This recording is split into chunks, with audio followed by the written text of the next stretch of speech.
Hi అండి. ఇదిగోండి నిన్న సండే 4 నుంచి అలానే నైట్ 9 వరకైతే వ్లాగ్ చూపిస్తున్నా అనమాట. సో, దేవుడి రూమ్ అయితే నేను క్లీన్ చేద్దాం అనుకుంటున్నానండి. సో, దేవుడు పటాలు అలానే ఆ రూము, పూజా రూమ్ మొత్తం క్లీన్ చేద్దాం అనుకుంటున్నాను. దానికోసం అనేసి ఇంట్లో ఉండే పనులు ఏ విధంగా కంప్లీట్ చేసుకుంటున్నానో చూపిస్తున్నానండి. సో, నేను ఎప్పుడైనా సరే పూజా రూమ్ క్లీన్ చేసే ముందు మా ఇల్లుని మంచిగా ఊడ్చేసి, ఇంకా తుడిచేసి అదంతా ప్రాసెస్ అయిన తర్వాతనే నేను దేవుడి రూమ్ అనేది క్లీన్ చేస్తానండి. ఆ రోజు నాన్ వెజ్ ఏది ఉండద్దన్నమాట. సో అయితే నేను సండే రోజు ఎందుకు పెట్టుకుంటున్నా అంటే మండే నుంచి నాకు వీలు కాదండి. సో పిల్లలకి స్కూల్కి పంపించాలి, నేను షాప్కి వెళ్ళాలి, అదంతా ఉంటుంది కాబట్టి ఇంకా వీలు కాదనేసి నేను సండే ఈవినింగ్ అయితే పెట్టుకున్నానండి ఈ వర్క్ అనేది. అయితే ఈవినింగ్ అయితే నేను ఫస్ట్ గిన్నెలన్నీ కడిగేసానండి. సో మార్నింగ్ అయితే ఆలు కర్రీ చేశానన్నమాట. ఇంకా ఎలాగో మా వారు నైట్ చికెన్ తీసుకొస్తా అని చెప్పాడు కాబట్టి పూజ అంతా కంప్లీట్ అయిపోయిన తర్వాత చేద్దాంలే అనేసి ఇంకా నేనైతే ఫస్ట్ అయితే ఏం చేస్తున్నా అంటే ఇక్కడ ఇల్లైతే ఊడ్చేసానండి. ఆ తర్వాత మాప్ అయితే పెట్టుకుంటున్నాను అనమాట. ఇంకా కిచెన్ రూమ్లో ఫ్లోర్ అంతా నీట్గా కడిగేసి గిన్నెలన్నీ కడిగేసిన తర్వాత అక్కడ ఎలాంటి డస్ట్ లేకుండా క్లీన్ అయితే చేసేసానండి.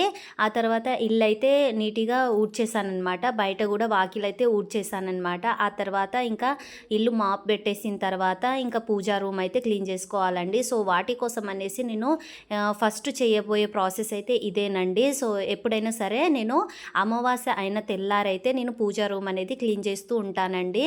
సో ఈసారి అయితే నాకు 3 months వరకు అయితే పట్టిందనమాట. 3 months నుంచి అసలు ఏమీ నేను చేయలేదండి. ఎందుకంటే నేను సర్జరీ అయిన తర్వాత అమ్మ వాళ్ళ దగ్గర అయితే 1 month ఉన్నాను కదండి. సో అందుకే ఇంకా అక్కడ 1 month ఉన్నాను. ఇంకా వచ్చిన నెక్స్ట్ 1 month ఇంకా ఏమీ చేయలేదన్నమాట. ఓన్లీ పూజ అనేది నిత్య దీపారాధన అయితే చేసుకుంటూ ఉన్నామండి. సో కొన్ని రోజులు ఆగిన తర్వాత క్లీన్ చేద్దామనేసి సో ఇది వచ్చేసి 3rd month అనమాట. ఈ 3rd month అయితే ఇంకా పూజా రూమ్ అయితే క్లీన్ చేస్తున్నానండి. ఎప్పుడైనా సరే నేను మంత్లీ చేసుకునేదాన్ని. అంటే అమావాస్య అయిన తెల్లారి శుక్రవారం లేకపోతే మంగళవారం ఆ రోజు లేకుండా వేరే ఏ వారం అయినా సరేనండి మంచిగా చూసుకొని వారం తిది చూసుకున్న తర్వాతనే నేనైతే క్లీన్ చేస్తాను అనమాట. సో అయితే ఈరోజు అయితే మంచిగానే ఉందండి. సో అందుకే నేను ఈ వర్క్ అంతా చేసుకుంటున్నాను అనమాట. సో ఈ వ్లాగ్లో వచ్చేసి నేను ఓన్లీ ఫస్ట్ ఏమేం చేసుకుంటా, పూజ రూమ్ క్లీన్ చేసే ముందు ఏమేం పనులు చేస్తా అనేసి ఈ వీడియోలో అయితే చూపిస్తున్నానండి. అయితే నెక్స్ట్ వీడియోలో అయితే పూజా రూమ్ క్లీన్ చేసేది, ఇంకా పూజ ఏ విధంగా చేసుకుంటాను అనేసి ఆ వీడియోలో అయితే చూపిస్తానండి. సో అన్నీ ఈ వీడియోలోనే చూపించాలంటే లెంత్ అయితే ఎక్కువగా అయిపోతుందండి. సో అందుకే ముందు రోజు చేసుకునే వర్క్ అయితే ఈ వీడియోలో అయితే చూపిస్తున్నాను అనమాట. చూస్తున్నారు కదండి ఎంత నీట్గా చేసి పెట్టుకున్నానో. సో గ్యాస్ స్టవ్ కూడా కడిగేసానమాట. ఇంకా పక్కనున్న ఈ బండ మొత్తం కడిగేసి నీట్గా అయితే పెట్టేశానండి. ఎన్ని గిన్నెలు ఉన్నా సరే మొత్తం కడిగేసి ఇంకా క్లీన్గా పెట్టేసుకున్నాను అనమాట.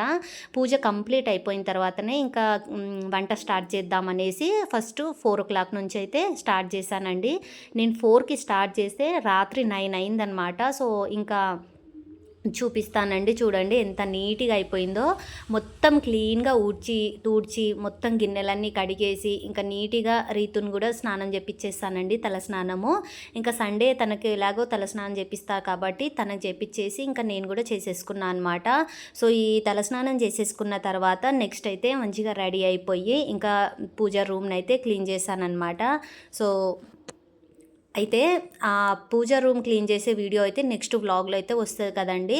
సో అయితే నేను ఈ తల స్నానం చేసేసుకున్న తర్వాత నెక్స్ట్ అయితే అదే ప్రాసెస్ అయితే చేసుకున్నానండి.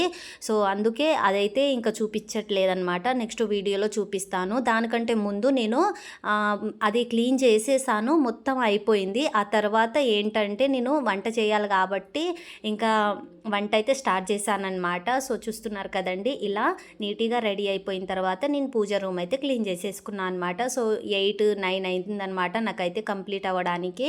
ఇంకా కంప్లీట్ అయిన తర్వాత నేనైతే ఇంకా మా వారు చికెన్ తీసుకొచ్చారనమాట. పూజ కంప్లీట్ అయిపోయింది కాబట్టి ఇంకా సండే రోజు ఏది నాన్ వెజ్ తీసుకోలేమండి మేమైతే. ఇంకా పిల్లలు కూడా పెట్టలేదన్నమాట. సో పూజ అంతా కంప్లీట్ అయిపోయింది కాబట్టి ఇంకా పిల్లలకైతే చికెన్ తీసుకొచ్చాడండి మా వారైతే. సో ఇక్కడ ఫాస్ట్గా నేనైతే కుక్కర్లోనే చేసేస్తున్నానండి. సో చాలా టైం అయిపోయింది కాబట్టి ఇంకా గిన్నెలో ఎందుకు అనేసి డైరెక్ట్గా కుక్కర్లో విజిల్ అయితే పెట్టేస్తే తొందరగా అయిపోతుంది అనమాట. ఓన్లీ 2 విజిల్స్ పెడితే అయిపోతుందండి. ఇక్కడ నేను ఇంగ్రీడియంట్స్ ఏమేమి వేస్తున్నా అనేసి కంప్లీట్గా చూపించట్లేదండి, ఎందుకంటే నాకు చాలా టైం అయిపోయింది, ఇంకా పిల్లలు ఆకలేస్తుంది అంటున్నారు కాబట్టి నేను వీడియో అయితే అంతగా షూట్ చేయలేకపోతున్నాను అనమాట. సో అందుకే డైరెక్ట్గా అయితే చూపిస్తున్నాను చూడండి. ఓన్లీ స్పైసెస్ వేసేసి ఇంకా మొత్తం మనం ఎలా టమాటా ఆనియన్ వేసి చికెన్ కర్రీ ఏ విధంగా అయితే చేసుకుంటామో సో మొత్తం అంతా కలిపేసి ఇంకా వాటర్ తగినంత వాటర్ ఒక 1 గ్లాస్ అయితే సరిపోతుందండి వాటర్ అయితే. సో మీకు సూప్ ఎక్కువ కావాలంటే ఒక 1.5 గ్లాస్ అయినా వేసుకోవచ్చు అనమాట. ఇంకా అంతా కలిపేసి మొత్తం అంతా వేసి లాస్ట్లో కొత్తిమీర కూడా వేసేసానండి. ఆ తర్వాత మంచిగా కలిపేసి వాటర్ వేసేసి ఇంకా విజిల్ పెట్టేస్తే ఓన్లీ 2 విజిల్స్లో మనకు చికెన్ గ్రేవీ కర్రీ అయితే మంచిగా రెడీ అయిపోతుందండి. సో చాలా సాఫ్ట్గా అయితే కుక్ అయిపోతుంది అనమాట. మనము గిన్నెలో చేసే దాన్ని కూడా దీంట్లో చేస్తే చాలా బాగా వస్తుందండి. సో పీసెస్ అయితే చాలా మెత్తగా ఉడికిపోతాయి అనమాట. పిల్లలైనా మంచిగా తినేస్తారండి.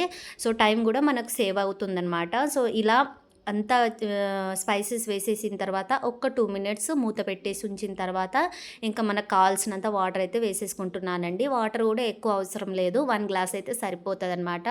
సో ఇంకా దీంట్లోకైతే నేను గారెలు చేస్తున్నానండి. సో గారెల కోసం అనేసి కొంచెం గ్రేవీ అయితే కొంచెం ఎక్కువ ఉండాలి కాబట్టి ఒక 1.5 గ్లాస్ అయితే వేసేసుకున్నానండి. ఆ తర్వాత ఇంకా విజిల్ అయితే పెట్టేస్తున్నాను అనమాట. సో చూస్తున్నారు కదా, ఒక 2 విజిల్స్ తర్వాత మూత తీసి చూస్తే ఎంత బాగా కుక్ అయిపోయిందో చూడండి. మంచిగా ఆయిల్ అయితే పైకి తేలుతుందండి. సో ఇంకా కర్రీ అయితే పర్ఫెక్ట్గా కుక్ అయిపోయిందనమాట. ఇంకా దీన్ని పక్కన పెట్టేసి నేనైతే మినపగారెలు చేస్తున్నానండి. సో మినప్పప్పుని పొద్దున్నే నానబెట్టుకున్నాను అనమాట. నానబెట్టుకున్న తర్వాత ఇంకా నా పూజ ప్రాసెస్ అంతా కంప్లీట్ అయిన తర్వాతనే ఈ వర్క్ అయితే చేస్తున్నానండి నేనైతే. ఇంకా చికెన్ కర్రీ అయిపోయిన తర్వాత నేను అప్పటికప్పుడే ఈ పిండి కూడా మిక్సీ చేసి పట్టుకున్నాను అనమాట. ఆ తర్వాత దాంట్లో కొంచెం గోధుమ రవ్వ ఇంకా కొత్తిమీర ఆనియన్స్ మీకు కావాలంటే వేసుకోవచ్చండి. నేనైతే అదంతా వేసుకోలేదనమాట. ఓన్లీ కొంచెం అంతా రవ్వ వేసి అలానే సాల్ట్ వేసి ఇంకా చేసేస్తున్నానండి.